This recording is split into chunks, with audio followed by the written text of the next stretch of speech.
Sou peregrino aqui, em terra estranha estou, no reino. Bem-vindo ao podcast Estrangeiros e Peregrinos. A mensagem de hoje será apresentada por Dennis Allen.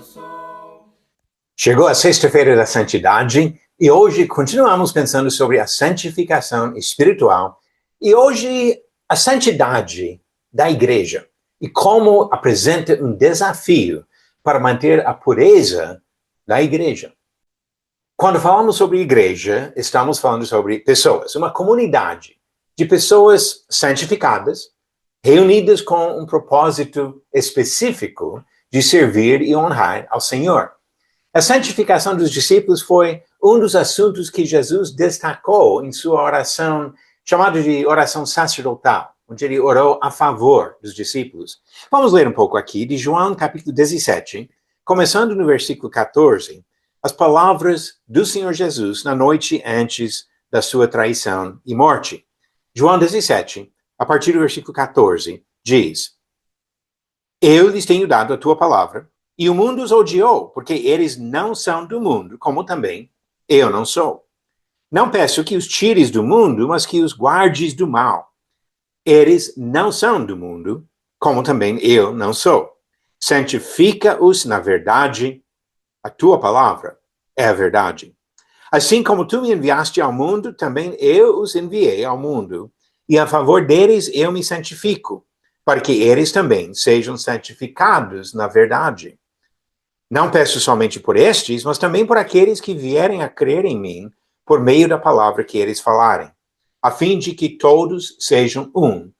E como tu, ó Pai, estás em mim, e eu em ti, também eles estejam em nós, para que o mundo creia que tu me enviaste. O desejo de Jesus de ter seguidores realmente santificados é muito evidente nas palavras desta oração. Mas hoje em dia, encaramos outra realidade. Sendo bem sincero, muitas igrejas hoje têm mais parceria com o mundo do que com Deus. Mais preocupados em agradar as pessoas e até de se envolver em movimentos políticos do que servir ao Senhor como um grupo de pessoas santificadas pelo sangue de Jesus Cristo. Entendendo que a igreja é composta de pessoas, quando falamos sobre a igreja santificada, estamos falando de algo que envolve o indivíduo e também o corpo, o coletivo. E assim, pensando sobre essas implicações individuais e coletivas, 1 Pedro capítulo 2, versículo 5, diz que a igreja é formada por pessoas. Ele fala aqui, versículo 5, também vocês, como pedras que vivem, sois edificados casa espiritual, para serem sacerdócio santo, a fim de oferecerem sacrifícios espirituais agradáveis a Deus por meio de Jesus Cristo. Pedro falou bem o que nós estamos focando aqui, a santificação desse grupo de pessoas. No Novo Testamento, a imagem do templo é aplicada em dois sentidos. Primeiro, nós encontramos na linguagem de 1 Coríntios capítulo 3, que ele fala do templo como a igreja, como um todo. E assim, olhando para a importância de construir, de edificar a igreja conforme a vontade de Deus. Mas no capítulo 6 do mesmo livro, ele fala do templo como o corpo do cristão, de forma individual. E o argumento em 1 Coríntios 6 é que nós não devemos usar esse templo para coisas indecentes, para imoralidade, porque pertencem ao Senhor. E assim percebemos as implicações individuais e coletivas. Devemos manter a pureza do templo, do corpo, da nossa própria vida, e também procurar manter a santidade do templo, da igreja. Nos dois sentidos, a santidade é fundamental em nosso serviço ao Senhor. E assim devemos preservar a pureza do templo, nos dois sentidos. Quando pensamos sobre o tempo do Novo Testamento, observamos desafios práticos. Com o aumento do reino em áreas sob domínio de gentios, pessoas que não eram judeus, tornou-se claro o desafio de preservar a santidade Aqueles povos achavam normal a imoralidade. Até nas práticas religiosas, muitas vezes misturavam a idolatria com a prostituição. E assim, quando a mensagem do Evangelho alcançou essas pessoas, houve a necessidade de transformações radicais nas suas vidas. Não muito diferente do que muitos de nós temos que passar hoje, deixando de viver na libertinagem do mundo para servir ao Senhor. E Paulo abordou diversos aspectos dessa dificuldade quando escreveu aos Coríntios. Corinto era uma cidade grega, na Grécia, e tinha todas essas práticas de imoralidade, de indecência, até ligada à religião. E os cristãos, recém-convertidos, precisavam aprender a viver vidas santificadas. Um grande desafio para Paulo. Então vamos olhar só para a primeira carta aos Coríntios e observar vários temas que ele aborda para perceber a importância da santidade nas questões de doutrina, de prática e da vida particular. Eu coloquei aqui na tela uma lista de assuntos abordados por Paulo em 1 Coríntios. E observamos nisso como ele está tentando tirar a carnalidade, a impureza, e ensinar essas pessoas a viverem como pessoas santificadas. Ele tratou nos primeiros capítulos de dissensões, conflitos, brigas entre eles por motivos carnais, ambições humanas. Também falou de problemas de filosofias humanas, de homem achar que pelo seu próprio raciocínio e pensamento que ele pode alcançar conhecimento da verdade. Problemas da imoralidade. Não somente Paulo, Pedro tratou do mesmo problema de participar das práticas comuns entre as nações, mas proibidas para os servos do Senhor. A idolatria era um problema enorme para os gentios que se convertiam ao Senhor, porque tinham a prática de adorar vários deuses e tiveram que aprender que Jesus Cristo não é apenas mais um, mas ele é o único Salvador. Problemas de discriminação social, de tratar pessoas diferentes por causa da sua circunstância socioeconômica, por exemplo. Exaltação de dons miraculosos que vieram de Deus, mas colocando como algo mais importante do que o próprio amor. Problemas nos cultos, confusão de papéis, onde Deus tinha definido certas responsabilidades para certas pessoas, diferenças, por exemplo, entre homens e mulheres, tiveram problemas com essas questões. E até divisões sobre questões doutrinárias fundamentais, a ressurreição dos mortos, por exemplo. Paulo enfrentou esses problemas como outros autores do Novo Testamento também enfrentaram problemas parecidos, mostrando a importância de ter um povo consagrado, santo, dedicado ao Senhor. Se aqueles problemas já existiam no primeiro século, no tempo do Novo Testamento, dá para perceber que os desafios continuam ao longo da história. O cristianismo, ou pelo menos uma forma do cristianismo, se tornou a religião predominante no Império Romano.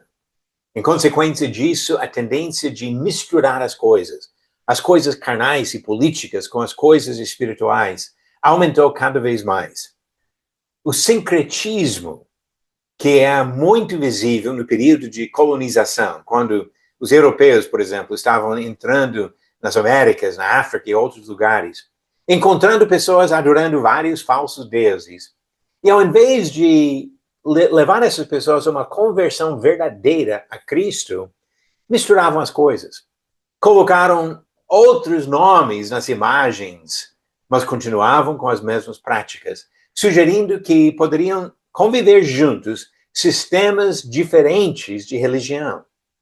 Mas a mensagem de Jesus Cristo sempre foi e continua sendo uma mensagem exclusiva.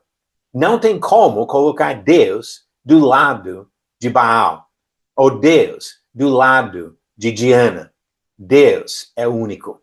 E ele precisa ser honrado como o único Deus. Hoje, vivemos num ambiente onde há muitas denominações protestantes ou evangélicas. E o que nós observamos nisso? Uma aceitação geral Apesar de falhas grandes nas doutrinas, distorções de doutrinas da Bíblia, mas muitas pessoas achando que só importa que seja cristão, não importa qual estirpe, qual marca registrada ou qual doutrina que, na verdade, esteja seguindo. E de uns 200 e poucos anos para cá, houve uma mudança no foco de muitas das igrejas. De deixar de falar tanto sobre a salvação e a vida eterna, e de falar mais sobre o bem-estar dos seres humanos, aqui, agora, nesta vida. E assim, a ênfase em muitas coisas de movimentos políticos, de obras sociais, de preocupação com o bem-estar emocional das pessoas, deixando de ver a necessidade de preparar as pessoas para o juízo final e para a eternidade. E com todo esse pano de fundo histórico, nós temos o desafio de ser santos. Foi um desafio no Novo Testamento, um desafio ao longo da história. Nunca foi fácil. Mas precisamos lembrar das palavras de Tiago, em Tiago capítulo 4, versículo 4, onde ele falou: gente infiel, vocês não sabem que a amizade do mundo é inimizade contra Deus? Aquele, pois, que quiser ser amigo do mundo, se torna inimigo de Deus. Difícil ser santo? Com certeza. Mas é absolutamente necessário para todos que desejam ser amigos de Deus, nesta vida e na vida eterna. Você conseguiu acertar a pergunta de ontem? Quem criticou os discípulos de Jesus porque estes não lavaram as mãos antes de comer? Alternativas: A, os soldados romanos; B, os fariseus e escribas; C, os saduceus e herodianos; ou D, as mães dos discípulos. A resposta certa? B, os fariseus e escribas. Conforme diz Marcos capítulo 7, versículo 5. Os fariseus e escribas perguntaram a Jesus: por que os seus discípulos não vivem conforme a tradição dos anciãos, mas comem com as mãos impuras? Começou mais um conflito com Jesus sobre essas tradições humanas. E a pergunta para hoje: era proibido acender fogo nas moradas dos israelitas em que dia? Alternativas: A, todos os dias, para evitar incêndios; B, no primeiro dia do mês; C, no primeiro dia do ano; ou D, no sábado. A resposta vem no final do próximo episódio. Deus sempre quis um povo santo. E Ele continua hoje querendo um povo santificado, que pertence exclusivamente a Ele. Vamos ser esse povo. Vamos viver individualmente e coletivamente como pessoas santificadas para honrar Deus, porque Deus é perfeitamente santo. Obrigado por nos acompanhar nessa jornada pelas Escrituras. Volte amanhã para ouvir mais uma mensagem do podcast Estrangeiros e Peregrinos. Seguimos pelo mundo a viajar.